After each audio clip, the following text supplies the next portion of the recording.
Hello guys, இன்னைக்கு இந்த வீடியோவை ஃபுல்லாக பாருங்க. ஃபுல்லாக பார்த்துட்டு உங்களோட தாட்ஸ் என்ன நீங்கள் கமெண்ட் செக்ஷனில் கமெண்ட் பண்ணிட்டு போங்க. ஸோ இன்னைக்கு நம்ம என்ன பார்க்க போறோம்னா, இப்போ ரீசெண்ட் டைம்ஸில் வந்து ஒரு செக்ஷுவல் ஹராஸ்மெண்ட் வந்து ஒரு பொண்ணுக்கு நடக்குது. பெண்கள் வந்து ரொம்ப டவுனாகவே இருக்காங்க, ஒரு ஈக்குவாலிட்டியே இல்லை அப்படிங்கிற மாதிரி சொல்லியிருக்காங்க. சில டிபேட் ஷோஸ்லையும் அதே தான் நடந்துட்டு இருக்கு. ஸோ யோசிச்சு பார்த்தா கரெக்டாக தான் இருக்குமோ அப்படின்ட்டு பார்த்தா அதுதான் கிடையாது. போது அஃப்கோர்ஸ் இது நடக்குது. நான் இந்த ஸ்டேட்மெண்ட் நான் எதுக்கு நான் வைக்கிறேன்னா, பசங்க ஒன்றும் எல்லாருமே கெட்டவனுங்க இல்லை.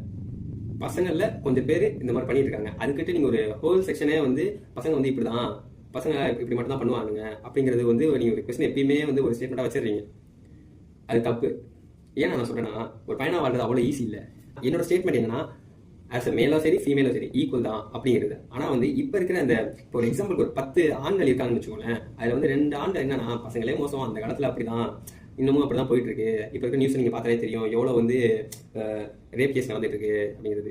ஆனா இந்த ரேப் கேஸை பத்தி நான் சொல்றேன், உங்களுக்கு எத்தனை பேருக்கு தெரியும் பசங்களுக்கும் செக்ஷுவல் ஹராஸ்மெண்ட் நடக்குது பொண்ணுங்கனால அப்படிங்கிறது? இன்னமும் நடந்துட்டு தான் இருக்கு. அது ஏன் வெளியே தெரிய மாட்டேங்குதுன்னா, அது வந்து நம்ம வந்து ஒரு நார்மலைஸ்ட் ஆக்கிறோம். அதாவது கூட இருக்க பசங்களே வந்து நார்மலைஸ் பண்ணிடுவோம். அந்த விஷயத்த தப்பு பண்றாங்க பசங்க. நான் இப்போ ஒரு எக்ஸாம்பிள் நான் சொல்றேன்னு வச்சுக்கோங்களேன். இப்போ வந்து ஒரு 2 ஃப்ரெண்ட்ஸ் இருக்காங்க, இல்லை குரூப் ஆஃப் ஃப்ரெண்ட்ஸ் பேசியிருக்காங்க. இது மாதிரி அந்த பொண்ணு வந்து இப்படி பண்ணிட்டா அப்படின்னோன்னே, ஒரு இல்லை யாராவது ஒரு பர்சன் நடக்குது அப்படிங்கிற பட்சத்தில் இங்கே இருக்க ஒரு செட் ஆஃப் ஃப்ரெண்ட்ஸ் சொல்லுவாங்க, அந்த இடத்துல நான் இருந்துருக்கணும், ஸ்பாட்டில் நான் இருந்திருந்தா நடக்கிறதே வேற அப்படிங்கிற மாதிரி வந்து ஒரு கமெண்ட் செக்ஷன் அவங்க கிரியேட் பண்ணுவாங்க. இப்படியே பேசி பேசி அது நார்மலைஸ் ஆயிடுச்சு. ஒருவேளை பையன் வந்து அழுவக்கூடாதோ, இல்லை பசங்க வந்து இப்படி சொன்னா வந்து நம்ம சொசைட்டி எப்படி நினைக்குமோ அப்படிங்கிற ஒரு கில்ட்டினஸ்ல வந்து அவங்க யார்ட்டையுமே சொல்றது இல்லை மேக்ஸிமம். ஆனாலுமே இந்த மாதிரி கேஸ்லாம் இன்னும் ஃபைல் ஆகிட்டு இருக்கு. முதல் விஷயம். அதே மாதிரி நான் இப்போ முன்னாடி நான் சொன்னல, அந்த காலத்து ஆண்கள் மாதிரி தான் இந்த காலத்து ஆண்கள் இருக்காங்க அப்படிங்கிறது ஒரு ஆணே சொல்றது அப்படின்ட்டு சில பேர் இருக்காங்க. ஆனா மொத்தமா இல்லை. ஆனா ஒரு 10ல் 2 பேர் இந்த மாதிரி நீங்க ஸ்டேட்மெண்ட் வைக்கிறனால, அதாவது நான் ஒரு ஆண்களை சொல்றேன், 2 பேர் வைக்கிறனால அது மொத்த மீதி இருக்கிற 8 பேரையும் அஃபெக்ட் பண்ணுது. அந்த 8 பேர்ல ஒருத்தன் தான் அந்த மாதிரி தப்பு பண்ணுவான். மீதி 7 பேர் இருக்கான் தெரியுமா? அந்த பசங்களையும் சேர்த்து நீங்க வந்து ஸ்டேட்மெண்ட் வைக்கிறீங்க. அதாவது பசங்கனால இப்படிதான், பொண்ணுக்கு பின்னாடி போயிருவானுங்க, அவனுக்கு ட்ரக்ஸ் எடுத்துப்பானுங்க, அவனுக்கு ரெஸ்பான்சிபிலிட்டி இல்லை. என்ன சார் தெரியும் உங்களுக்கு ரெஸ்பான்சிபிலிட்டி பத்தி?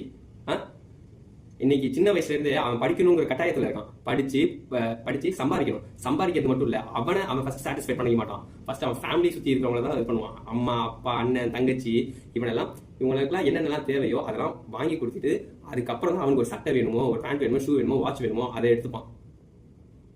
எத்தனை பேருக்கு தெரியும் ஸ்போர்ட்ஸ் பர்சன் வந்து அவங்க ஃபேமிலிக்காக அவங்க ஸ்போர்ட்ஸ் கேரியரே வந்து சாக்ரிஃபைஸ் பண்ணிருக்காங்கன்றது? நான் ஒரு சின்ன ஒரு விஷயம் நான் சொல்றேன், இதை கேட்டுக்கோங்க. எக்ஸாம்பிளா நம்ம ஒரு கல்யாணத்துல நம்ம எடுத்துக்கிறோம். அந்த காலத்துல வந்து வரதட்சணை வாங்கினாங்க, இந்த இடத்துல டவுரி எல்லாம் வாங்கக்கூடாது, வாங்கினா அசிங்கம், கேஸ் ஃபைல் பண்ணுவோம் அப்படின்றீங்க. Yes, I am against dowry. ஆனா இந்த ஸ்டேட்மெண்ட் இன்னும் நடந்துட்டு இருக்குல்ல. ஒரு பொண்ணு கவர்மெண்ட் ஆஃபீஸர் பையன் தான் வேணும், எனக்கு ஒரு கலெக்டர் வேணும், இன்ஜினியர் வேணும், டாக்டர் வேணும் அப்படிங்கிறது என்னது?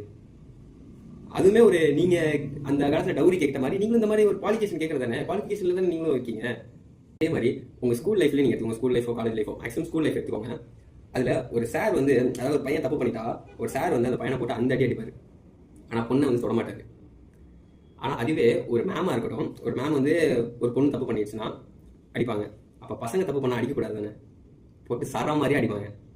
அப்ப வந்து உங்களுக்கு நீங்க அப்பயே தெரிஞ்சுக்கிறீங்க, பசங்க எல்லாம் வந்து அடிவாங்கிறதுக்கு தான் லாய்க்கு, இவங்க வந்து மென்டலும் சரி பிசிக்கலும் சரி நல்லா ஸ்ட்ராங்கா இருப்பாங்க, இவங்க நம்ம அடிதாங்கி மாதிரி அப்படின்றதுக்காக நீங்க கண்ணா பண்ண அடிப்பீங்களா?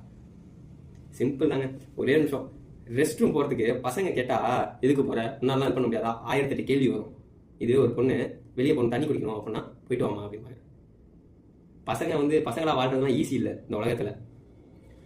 அவன் கஷ்டப்படுற அவன் கஷ்டம் அவனுக்கு தான் தெரியும். சும்மா எடுத்தோன்னே சொல்லிடுறது பசங்களே இப்படிதான், பசங்களே அப்படிதான்ட்டு. எத்தனை பேருக்கு தெரியும் பசங்க என்னென்ன ஹெல்ப் பண்ணிருக்காங்கன்றது? சும்மா போற போக்குல சொல்லிட்டு போயிடுறது, வாட்ஸ்அப் நியூஸ் மாதிரி இந்த சொல்லிட்டு போயிடுறது. எப்ப அந்த பசங்க அந்த காலத்து பசங்க எல்லாம் அப்படிதான்ப்பா, ஒருத்தன் தண்ணி அடிக்கிறானா மீதி 10 பேரும் தண்ணி தான் அடிப்பான் அப்படிங்கிறது யாருக்கு தெரியும்? ஒரு குரூப்ல ஒருத்தன் தண்ணி அடிக்கிறானா இன்னொருத்தன் படிச்சுட்டு இருப்பான், இன்னொருத்தன் அட்வைஸ் பண்ணிட்டு இருப்பான், டே தண்ணி எல்லாம் அடிக்காதா, படிச்சு முன்னேற. இன்னொருத்தன் ஸ்போர்ட்ஸ்ல கிங்கா இருப்பான், அவனுக்கு கீழே ஒரு 10 பேர் இருப்பான், நீ இது மாதிரி பண்ணு, ஸ்போர்ட்ஸ்ல இப்படி போ, இந்த டிசிஷன் எடு, இந்த மாதிரி விஷயம்லாம் கையில எடுக்கக்கூடாது, அது நம்ம ஃபேமிலிக்கோ அது உனக்கோ அஃபெக்ட் ஆகும் அப்படின்னு அவன் அவ்வளவு ரெஸ்பான்சிபிலிட்டியா இருக்கும். நான் இப்பயும் நான் சொல்றேன், நான் அந்த பொண்ணுக்கு செக்ஷுவல் ஹராஸ்மெண்ட் நடந்ததுக்கு நான் சப்போர்ட் பண்ணல, பசங்களுக்கு சப்போர்ட் பண்ணல, இப்படிதான் நடக்கணும் அப்படிங்கிறதுக்கு இல்லை. பசங்களையும் கெட்டவங்க இருக்காங்க, கொஞ்சம் பேர் கெட்டவங்க இருக்காங்க. ஆனா அதுக்காக பசங்க எல்லாமே கெட்டவங்க இல்லை.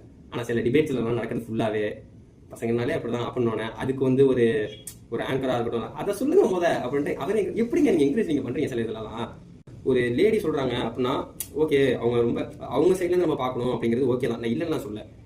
நான் அதுக்காக ஒரு ஜென் சைட்ல இருந்து இப்போ வந்து ஆமாங்க ஆம்பளைனாலே பொம்பளை பொக்கி தான் அப்படின்னா, அப்ப நீ பொம்பளை பொக்கியா? நீ சொல்ற நீ ஒரு ஆம்பளை தானே, நீ சொல்றியா உனக்கு கூச்சமா இல்லை? நான் ரீசெண்ட் டைம்ஸில் நான் பார்த்தேன், ஒரு பையன் தனியாக நடந்து போகிறான் ரோட்டில் ஒரு 10-11 மணிக்கு மேலே. நான் அவனுக்கு இருக்க ஒரே இஷ்யூ வந்து என்னோட செல்ஃபோன் அடிச்சிருவானுங்களோ, என் பர்ஸ் அடிச்சிருவானுங்களோ, இல்லை ஏதாவது என்ன கொலை பண்ணிடுவாங்களோ அப்படிங்கிறது தான். ஆனால் வந்து ஒரு பொண்ணுக்கு அப்படி இல்லை. அவன் முதல் அந்த அவங்க ஆஃபீஸில் இருந்தோ இல்லை எங்கேயோ கடையில் இருந்தோ வீட்டுக்கு போகிறதுக்குள்ள நான் முழுசாக ஒழுங்காக நான் போய் சேர்ந்துருவேனா ஒரு பயத்தோடையே தான் போயிட்டு இருப்பாங்க. ஆனால் இப்பயும் சொல்கிறேன், செக்ஷுவல் ஹராஸ்மெண்ட் நடந்துட்டு தான் இருக்குது. நம்ம அது மேக்ஸிமம் அதெல்லாம் நடக்காத அளவுக்கு நம்ம பார்த்துக்கணும். நம்ம ஒரு செல்ஃப் கண்ட்ரோலாக இருக்கணும். நம்ம எப்படி பார்க்குறோங்கிறது தான் எல்லாமே. ஃபைனலாக ஒன்றே ஒன்று தான் நான் கேட்டுக்கிறது, இப்பயுமே டிபேட் ஷோலையும் சரி, ஒரு பேசிக்காக வந்து அவங்க என்ன எடுக்கிறாங்கன்னா, ஒரு ஸ்டேட்மெண்ட் எடுக்கிறாங்கன்னா, அந்த காலத்தில் வந்து கீழே தான் வச்சுருந்தாங்க பெண்களை, மேலே வந்து ஆண்கள் இருந்தாங்க, அவங்க ஆதிக்கம் தான் இருந்துச்சு.